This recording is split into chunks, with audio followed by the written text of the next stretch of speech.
Hello guys, আসসালামু আলাইকুম। Welcome to my another blog. পবিত্র মাহে রমজানের শুভেচ্ছা সবাইরে। আশা করি পবিত্র মাহে রমজানে সবাই ভালো আছেন। আমিও আল্লাহ রহমতে অনেক ভালো আছি। আজকে পবিত্র মাহে রমজানও আমরা কিতা কিতা করবো না করবো। গত ভিডিওতে আপনার বাইয়ার বাগান দেখাইছিলাম, আর আজকে এটা বাগানের সব সবজি।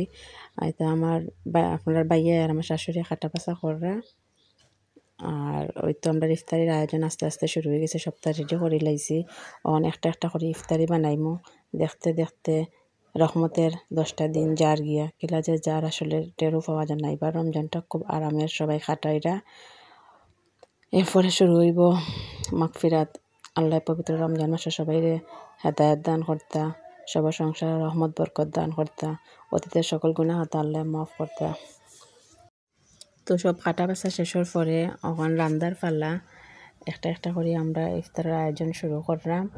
আর এইদিকে সবগুলা দইয়া রেডি করা হয়েছে। সাথে সাথে তরকারিটাও রান্ধিয়া শেষ করে নিলাম, কারণ ইফতারের পরে রান্দা বান্দার নাগরে যাওয়াই তার ভালো লাগে না। তাই আমি এখন চুল্লাবাতি তরকারিও রাঁধিলাম আর একদিকে ইফতার রেডি করে লইম। তো সপ্তাহ আস্তে আস্তে রেডি করা শুরু করছি আমরা। পবিত্র রমজান মাসও সময় একবারেও মিলে না। মানুষে কয় রমজানও কাম কম, কিন্তু আমি দেখছি রমজানের সবচাইতে বেশি কাম কাজ থাকে।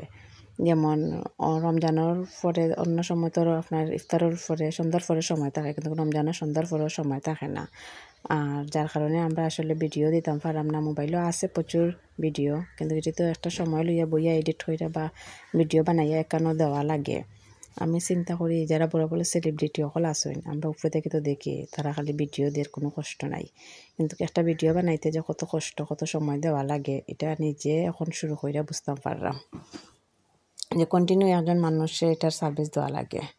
আর এদিকে আমার শাশুড়িও বড়ই ভর্তা বানাইছেন, মাশাআল্লাহ। তাই অনেক কাটা বাছা স্বাদ দিতে পারেন, সবাই তাই লাগিয়েও দোয়া করবা। আর এদিকে আপনার লোকে গল্প করতে করতে আমার আখনিও হয়ে গেছে, তরকারিও হয়ে যায়। আর এদিকে বাজা পোড়াটি রয়েছে, যেমন আলু পেঁয়াজি বেগুনি, এটিও আপনার সাথে গল্প করতে করতে প্রায় শেষের দিকে বাইচ্ছে। রমজান মাসের সবচাইতে মজার খানি হইল কি পেঁয়াজিটা, এটা না হইলে ইফতার জমেই না। খার কীরকম লাগে পেঁয়াজি কইতাম পারি না, আমার প্রচুর লাগে পেঁয়াজি ইফতারের সময়।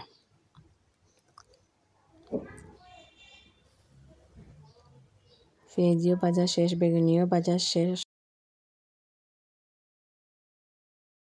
ইফতারের সময় হয়ে গেছে, প্লেটে সবরে লইয়া লইয়া দিলাইছি।